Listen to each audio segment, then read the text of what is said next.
औज़ुबिल्लाहि बिस्मिल्लाहिर्रहमानिर्रहीम। मैं हूँ हाज़िक तबीब हकीम मुख्तियार हुसैन। आज हम आपको बताएंगे कि बच्चों को कैसे पकड़ा जाता है और अल्लाह ताला ने जड़ी बूटियों में कितनी तासीर रखी है। उस बूटी का नाम है पुटकंडा।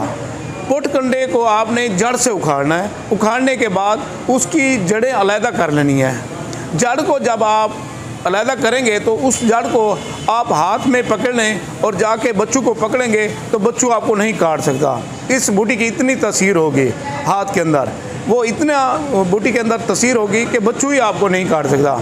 ज़िंदा बच्चों को पकड़कर आप किसी बोतल में डाल दें और बोतल के अंदर थोड़ा सा सरसों का तेल डाल दें तो वो कुछ एक हफ़्ता पड़ा रहे तो उस बच्चों की तासीर जो है उस तेल में आ जाएगी।